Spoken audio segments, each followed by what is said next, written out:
تبارك الذي نزل الفرقان على عبده ليكون للعالمين نذيرا.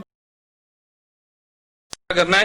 اس کا نام ہے جاوید احمد، ہمارے لاہور کا ہے جاوید احمد غامدی.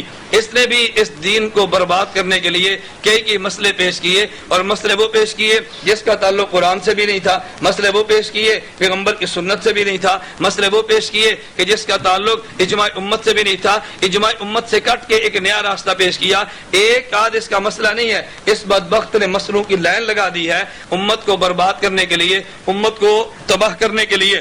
اللہ ہم سب کی حفاظت فرمائے. میں چند ایک اس کے نظریات آپ کے سامنے عرض کرتا ہوں، اور کتابوں کے حوالہ جات کے ساتھ. آپ لاہور میں رہتے ہیں، آپ کتابیں دیکھ لیں، فون پہ اس سے پوچھ لیں کہ ہم نے بات سنی غلط ہے یا ٹھیک ہے. پھر ان نظریات کو قرآن پہ پرکھیں، ان نظریات کو پیغمبر کی روایات پہ پرکھیں، ان نظریات کو اجماع امت پہ پرکھیں، تو پھر دیکھیں دین کو تباہ کیسے کیا. اللہ ہم سب کو بات سمجھنے کی توفیق عطا فرمائے. میں نے کہا جاوید احمد غامدی کا فتنہ یہ الہاد کا فتنہ ہے، بدعت کا فتنہ نہیں ہے. الہاد اور بدعت میں فرق سمجھئے نا. الہاد کسے کہتے ہیں؟ شریعت کے ثابت شدہ مسئلے کا انکار کر دینا، یہ الہاد کا فتنہ ہے. اور جو مسئلہ ثابت ہے اس کو دین کا حصہ بنانا، یہ بدعت کا فتنہ ہے، یہ الہاد کا فتنہ ہے. اس کے نظریات سنیں. عبداللہ بن مسعود رضی اللہ عنہ فرماتے ہیں، مشکات کتاب العلم میں روایت موجود ہے، فرمایا انزل القرآن ولا سبت احرف، اللہ نے قرآن کو اتارا تو 7 حرفوں میں، اللہ نے قرآن کو اتارا تو 7 لغتوں میں. عرب کے 7 قبیلے تھے جن کی بڑی مقدار میں زبانیں تھیں. اللہ نے ان کی آسانی کے لیے ہر قبیلے کی زبان کی رعایت کرتے ہوئے لفظوں کو اتارا. جیسے آپ پڑھتے ہیں الحمدللہ رب العالمین الرحمن الرحیم مالک یوم الدین، پھر آپ پڑھتے ہیں مالک یوم الدین. آپ قاریوں سے قرات سنتے ہیں نا، تو مالک بھی اللہ نے اتارا، ملک بھی اللہ نے اتارا. یہ جو قرات کا اختلاف ہے اور لغات کا اختلاف ہے، یہ لفظ بدلتے ہیں مگر معنی نہیں بدلتا. میں مثال دینے کے لیے کہتا ہوں، یہ ایسے ہی ہے کہ آپ سے پوچھو یہ کیا ہے تو پنکھا ہے بھائی. کسی مسٹر سے پوچھ لو کیا، اس نے کہنا جی فین ہے. ہم جیسے دیہاتی سے پوچھو کیا، اس نے کہنا جی پنکھا. اب پنکھا کہہ لو یا پنکھا کہہ لو یا فین کہہ لو، کوئی معنی الگ الگ ہے؟ بولتے نہیں، ایک ہی معنی ہے نا. تو ایک ہی معنی ہے. اب یہ 3 لغتیں، چیز ایک ہے، لغتیں 3 ہے تو معنی ایک ہی ہے. بالکل اسی طرح مالک کا معنی بھی وہ، مالک کا معنی بھی وہ. اور اللہ نے قرآن میں مالک بھی استعمال کیا، ملک بھی کیا ہے. قل اعوذ برب الناس، آگے ہے نا ملک الناس. اب دیکھو ملک کا لفظ قرآن میں بھی ہے. وہی ملک کا لفظ سورۃ الفاتحہ میں 2 قبیلے تھے، تو ملک کی بھی اجازت دی، مالک کی بھی اجازت دی ہے. تو 2 لغتوں میں اترانا. عبداللہ بن مسعود رضی اللہ عنہ فرماتے ہیں کہ اللہ نے قرآن کو 7 حرفوں میں اتارا، 7 لغتوں میں اتارا، 7 طریقوں پر اتارا اور پڑھنے کی اجازت دی. اور عبداللہ ابن مسعود رضی اللہ عنہ وہ صحابی ہیں کہ جن کے بارے میں بخاری کی روایت ہے، اللہ کے پیغمبر نے فرمایا استقرئوا القرآن من 4، قرآن پڑھو تو میرے 4 ان صحابہ سے سیکھو. ان میں سے پہلے نام پیغمبر نے عبداللہ بن مسعود کا لیا. احرف قرآن اللہ نے 7 لغتوں میں اتارا. جاوید غامدی کہتے نہیں، کہتے ہیں قرآن کی صرف ایک قرات درست ہے، باقی سب قراتیں عجم کا فتنہ ہیں. باقی سب قراتیں عجم کا فتنہ. کہتے ہیں عجمیوں کے فتنے ہیں، عربوں کے ہے ہی نہیں. اچھا عجیب بات یہ ہے کہ جو ایک قرات غامدی مانتا ہے، یہ جو قرات ہمارے پاس ہے، اس قرات کا قاری عربی نہیں ہے، عاصم اجمی ہے. اس قرات کا قاری عربی نہیں ہے بلکہ کون ہے؟ اجمی. کوفہ کا رہنے والا، کوفہ تو عجم میں ہے نا، اجمی. اور نمبر 2 ہم تک جو قرات پہنچی ہے، اس قرات کا قاری عاصم وہ بھی اجمی، اور اس قاری سے آگے راوی حفص یہ بھی اجمی. تو کہتا ہے جی میں ایک قرات مانتا ہوں باقی اجمی ہے، تو جو مانی وہ بھی اجمی نکلی، عربی تو وہ بھی نہ نکلی. اب میں کہتا ہوں کم علمی دیکھو اور اس شخص کے مطالعے کی کمی دیکھو، لیکن لوگ اس کو امام مجتہد مانتے ہیں. یہ اس نے لکھا قرآن کی صرف ایک قرات درست ہے، باقی سب قراتیں عجم کا فتنہ ہے. اس کی کتاب ہے میزان، صفحہ 25، 26، 32 تک اس میں اس نے بحث کی ہے. اس نے بہت بڑا انکار کیا. ایک ساتھ اچھے قراءات کا تو الہاد کا فتنہ دیا. نمبر 2 پوری امت کا اجماع ہے، اس کا دنیا کا کوئی ذی علم انسان انکار نہیں کرتا. قرآن کریم کی آیات گواہ ہیں کہ شریعت کے مصادر، شریعت کے مآخذ اور شریعت کے ادلہ یہ 4 ہیں. شریعت کا جو مسئلہ حل ہوگا قرآن سے، مسئلہ حل ہوگا سنت سے، مسئلہ حل ہوگا اجماع امت سے، مسئلہ حل ہوگا اجتہاد شرعی سے. یہ 4 اصول اللہ نے قرآن میں دیے ہیں. نمبر 1 قرآن اتبعوا ما انزل الیکم من ربکم، پارہ نمبر 8 سورۃ الاعراف آیت نمبر 3. نمبر 2 سنت قل ان کنتم تحبون اللہ فاتبعونی یحببکم اللہ، پارہ نمبر 3 سورہ آل عمران آیت نمبر 32. نمبر 3 اجماع امت، یہ وَمَن يُشَاقِقِ الرَّسُولَ مِن بَعْدِ مَا من بعد ما تبین الہدی ویتبع غیر سبیل المؤمنین نولہ ما تولی، اجماع امت، پارہ نمبر 5 سورۃ النساء آیت نمبر 15۔ اور اجتہاد شرعی، قیاس شرعی، اللہ فرماتے ہیں واتبع سبیل من اناب الی، پارہ نمبر 21 سورہ لقمان آیت نمبر 15۔ میں کہتا ہوں 4 اصول شریعت ہیں، 4 ادلہ شریعہ ہیں اور 4 مصادر اور ماخذ ہیں جس سے مسئلہ نکلتا ہے، لیکن غامدی قرآن سے ہٹ کے، پیغمبر کی سنت سے ہٹ کے اور امت کے اجماع سے ہٹ کے نیا راستہ پیش کرتے ہوئے لکھتا ہے میزان صفحہ 48 پہ، کہتا ہے دین کے مصادر و مآخذ قرآن کے علاوہ دین فطرت کے حقائق، دین فطرت کے حقائق۔ نمبر 2 سنت ابراہیمی، اور کہتے ہیں قدیم صحائف ہیں، یعنی ہمیں جو مسئلہ ملے گا ابراہیم کے دین سے ملے گا، ہمیں جو مسئلہ ملے گا پہلے صحیفوں سے ملے گا، ہمیں جو مسئلہ ملے گا وہ دین فطرت سے ملے گا۔ جبکہ اللہ کے پیغمبر کیا فرماتے ہیں، تم دین ابراہیمی کی بات کر رہے ہو، پہلے صحیفوں کی بات کرتے ہو۔ مدینہ منورہ میں حضرت موسیٰ علیہ السلام اپنے ہاتھ میں تورات لیے پڑھ رہے ہیں، حضور نے دیکھا، پیغمبر غصے میں ہوئے، چہرہ سرخ ہوا، فرمایا عمر کیا کرتے ہو؟ حضرت عمر نے کہا جی تورات پڑھتا ہوں۔ فرمایا لو کان موسیٰ حیا لما وسعہ الا اتباعی، آج موسیٰ بھی زندہ ہوتے تو میری اتباع کرتے، تم میرے ہوتے ہو تورات کو پڑھتے ہو۔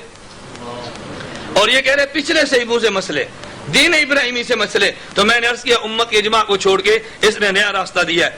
اچھا نمبر 3 پوری امت کا اجماع ہے، اللہ کے پیغمبر نے فرمایا من بدل دینہ فاقتلوہ، کہ جو آدمی دین بدل لے اس کو قتل کر ڈالو، جسے مرتد کہتے ہیں، مرتد کی سزا قتل ہے۔ اگر کوئی ارتداد اختیار کرے 3 دن مہلت دی جائے، اس کو دین سمجھایا جائے، اگر نہ سمجھے اس کو قتل کر دو، مرد کے لیے۔ لیکن اگر عورت ہو اس کو قتل نہ کرو، اس کو دائماً حبس اور جیل میں ڈال دو تا وقت کہ توبہ کر کے باہر آ جائے۔ اب اللہ کے پیغمبر فرماتے ہیں کہ اگر ارتداد اختیار کرے تو قتل کرو، مذہب بدل ہے تو قتل کرو۔ لیکن غامدی صاحب کہتے ہیں نبی کریم صلی اللہ علیہ وسلم مرتد کی سزا قتل ہے، مگر غامدی صاحب کہتے ہیں نہیں، ارتداد کی بنیاد پر کسی کو قتل نہیں کیا جا سکتا۔ آپ قتل جب بھی کریں گے اس کی وجہ صرف 2 ہوں گی، کہ یا کوئی آدمی قتل کرے گا تو بدلے میں قتل کر دو گے، یا آدمی دین میں فساد پھیلائے گا اس کو قتل کر دو گے۔ یعنی اگر سیب شادی شدہ بدکاری کر لے تو بھی سزا رجم نہیں ہے، اگر آدمی دین کو بدل دے تب بھی سزا اس کی قتل نہیں ہے۔ تو اللہ کے پیغمبر فرماتے ہیں جو مرتد ہو جائے اس کو قتل کر دو۔ غامدی صاحب کہتے ہیں نہیں، اللہ کے نبی بے شک فرما دیں مگر میں اس کو ماننے کے لیے تیار نہیں۔ اب اس کا معنی آپ اس کے علاوہ اور کیا کر سکتے ہیں؟ اچھا میں نے عرض کیا اسی طرح نبی کریم صلی اللہ علیہ وسلم کے دین کا کوئی انکار کرے وہ مسلمان نہیں ہو سکتا۔ مرزا غلام احمد قادیانی نبوت پہ حملہ کرے ہم اس کو مسلمان نہیں مانتے، ابو بکر صدیق کی خلافت کا انکار کرے ہم مسلمان نہیں مانتے، قرآن کی تعریف کا کوئی انکار کرے ہم مسلمان نہیں مانتے۔ لیکن غامدی صاحب کا فلسفہ سنیے، کہتے ہیں نبی کریم صلی اللہ علیہ وسلم کے بعد کسی شخص کو کافر قرار نہیں دیا جا سکتا۔ ماہنامہ اشراق صفحہ نمبر 54 دسمبر 2002 کو شائع ہوا۔ کیا مطلب؟ آج چونکہ دنیا میں فضا چلی ہے نا تو دنیا کے موافق مسئلے بتانے کے لیے کہتے ہیں حضور تو کسی کو کافر کہہ سکتے، ہم نہیں کہہ سکتے۔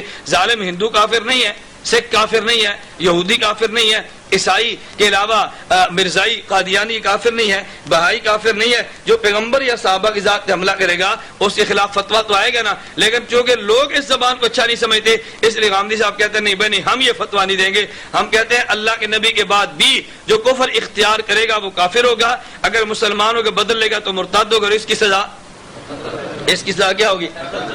مجھے اس پہ ایک لطیفہ یاد آیا۔ تاریخ میں ایک مسلمان وزیر کے بارے میں بہت بہترین قصہ بھی ہے، لطیفہ بھی ہے۔ کہتا ہے وزیر تھا اور اس کا دوست ایک عیسائی تھا۔ اس وزیر نے عیسائی کو دعوت دی، اس نے کہا کہ یار تم مسلمان ہو جاؤ، تم مسلمان ہو جاؤ۔ اس نے کہا یار مسلمان تو میں ہوتا ہوں لیکن ایک مجھے تھوڑا سا خدشہ ہے، وہ یہ کہ میں شراب کا عادی ہوں، میں شراب کا عادی ہوں تو میں شراب نہیں چھوڑ سکتا۔ اس نے کہا یار تم پہلے مسلمان تو ہونا، یہ مسئلہ بات کیا ہے، تم اسلام کلمہ پڑھ لو، میں وزیر ہوں، میں کس لیے ہوں، تم کلمہ پڑھو۔ اس عیسائی نے کلمہ پڑھا، مسلمان ہو گیا۔ اب وزیر نے کہا دیکھ بھائی تو میرا دوست ہے، میں تیری خیر خواہی کی بات کرتا ہوں، کلمہ پڑھ کے تو مسلمان ہو گیا، اب اگر تو نے دین کو چھوڑا تجھے قتل کر دیں گے، مرتد ہو جائے گا، اور اگر تو نے شراب پی تجھے کوڑے ماریں گے، اگر تو نے شراب پی تو کوڑے ماریں گے، اور اگر تو نے شراب کے دین کو بدلا تو تجھے قتل کر دیں گے۔ اب بتا دوں کیا چاہتا ہے؟ اس نے کہا جی میں ایسے ہی ٹھیک ہوں۔ اب سزائیں موجود تھی نا تو آدمی فوراً ہو گیا۔ لیکن غامدی صاحب کا فلسفہ سنیے، غامدی صاحب کہتے ہیں شراب نوشی پر کوئی شرعی سزا نہیں ہے، شراب نوشی پر کوئی سزا نہیں. ان کی کتاب برہان صفحہ نمبر 138. پوری امت کہہ رہی ہے شراب پہ سزا ہے, صحابہ کا اجماع ہے شراب پہ سزا ہے, مگر گاندھی صاحب کہتے ہیں شراب نوشی پر کوئی سزا مقرر, کوئی سزا موجود نہیں ہے. زکوٰۃ کا شریعت نے نصاب متعین کر دیا. اللہ کے نبی نے زکوٰۃ سونے کا نصاب دیا, چاندی کا نصاب دیا, اونٹوں کا نصاب دیا, بکریوں اور بھیڑوں کا نصاب دیا, مگر گاندھی صاحب کہتے نہیں زکوٰۃ کا نصاب منصوص و مقرر نہیں. قانون عبادت صفحہ نمبر 119. گاندھی صاحب نے انکار کر دیا. شریعت نے جن جن مسائل کو بیان کیا, نمبر وار اس ظالم نے ایک ایک مسئلے کا انکار کیا. اگر آدمی کنوارا ہو اور زنا کرے تو سزا اس کے کوڑے, اگر شادی شدہ ہو اور زنا کرے تو سزا اس کی رجم, سنسار کر دو, یہ سزا اس کی. لیکن گاندھی صاحب کہتے نہیں, شادی شدہ اور کنوارے زانی دونوں کے لیے ایک ہی حد 100 کوڑے ہیں. میزان صفحہ نمبر 299. شریعت کا مسئلہ, اگر وارث کافر ہو اور مورث بھرنے والا مسلمان ہو تو کافر مسلمان کا وارث نہیں بنتا. گاندھی کہتے نہیں غیر مسلم بھی مسلمانوں کے وارث بن سکتے ہیں. میزان صفحہ نمبر 171. موسیقی اور گانے کے بارے میں نبی کریم صلی اللہ علیہ وسلم کے واضح ارشادات موجود ہیں, حرمت کے بھی موجود ہیں, لعنت کے بھی موجود ہیں. نبی کریم صلی اللہ علیہ وسلم کے بہت سارے اعلانات ہیں. حضور نے فرمایا صوتان ملعونان فی الدنیا والآخرہ, 2 آوازیں ایسی ہیں کہ دنیا آخرت میں اللہ اس پہ لعنت بھیجتا ہے. ان میں سے ایک مرتے جب کوئی مصیبت ہو, رنت عند مصیبت اور مسمار عند نعمت. حضور نے فرمایا جب خوشی ملے تو گانا اور دکھ آئے تو پیٹنا, دونوں پر اللہ کی لعنت آتی ہے. غامدی صاحب کہتے نہیں موسیقی اور گانا بجانا بھی جائز ہے. ماہنامہ اشراق مارچ صفحہ 2004 کا. اسی طرح ہمارے پچھلے سال آپ کے علم میں ایک مسئلہ اٹھا تھا, امریکہ نے مسئلہ اٹھایا. امریکہ کو کیا پتا کہ اس کی محنت کے لیے پاکستان میں بہت بڑی کھیپ موجود ہے. مسئلہ یہ تھا کہ عورت مرد کی امامت کرا سکتی ہے یا نہیں کرا سکتی. دنیا اس پہ متفق ہے, عرب و عجم کے علماء متفق ہیں کہ عورت مردوں کی امامت نہیں کرا سکتی. غامدی صاحب کہتے ہیں عورت مردوں کی امامت کرا سکتی ہے. ماہنامہ اشراق مئی 2005. کفار کے خلاف جہاد کے اعلان پیغمبر نے اعلان کیا اور قیامت تک جہاد باقی رہے گا. لیکن غامدی صاحب نظریہ دیتے ہیں, کہتے ہیں کفار کے خلاف جہاد کرنے کا حکم اب باقی نہیں رہا, اور اگر کسی علاقے کو تم نے فتح کر لیا تو مفتوح کافروں سے جزیہ لینا جائز نہیں. میزان صفحہ نمبر 270. میں نے چند ایک نظریات آپ کے سامنے بیان کیے ہیں جو طے شدہ نظریات تھے اور غامدی انکار کر گیا. عجیب بات یہ ہے کہ غامدی صاحب نے کہا جو نبی جو دین ہے نا سنت, اس کی کل تعداد 40 ہے. پھر کہا جی 27 ہے, اس میں داڑھی کا نام و نشان تک نہیں ہے. چونکہ داڑھی خود نہیں رکھتی نہیں نا, سنت کا انکار کر دیا. اس طبقے کو قریب کرنا تھا, سنت کا انکار کر دیا. تو جس طبقے کو قریب کرنا تھا, جو مسائل ان کے پسندیدہ تھے, غامدی صاحب نے ہمت کر کے ان ایک ایک مسئلوں کا انکار کر کے اور ان کے موافق دین کو دیتا چلا گیا. تو میں نے عرض کیا بات دے نشین فرما لو. میں پھر خلاصتاً عرض کرتا ہوں کہ ہدایت کے اصول 2 ہیں. نمبر 1 اجتہاد اور نمبر 2 اجتہاد اور نمبر 2 تقلید. اور ضلالت کے اصول بھی 2 ہیں. نمبر 1 الہاد اور نمبر 2 بدعت. الہاد کہتے ہیں ثابت شدہ مسئلے کا انکار کرنا جیسے غامدی کرتا ہے, اور بدعت کہتے ہیں غیر ثابت شدہ مسئلے کو دین کا حصہ بنانا جیسے بدعتی کرتا ہے. اللہ ہمیں ہدایت پر چلنے کی توفیق عطا فرمائے. اللہ ہمیں ضلالت اور گمراہی سے بچنے کی توفیق عطا فرمائے. ویڈیو کے نیچے سبسکرائب کے بٹن پہ کلک کریں, بیل کے آئیکن پہ کلک کیجئے تاکہ ہر نئی ویڈیو کی نوٹیفیکیشن آپ کو مل جائے.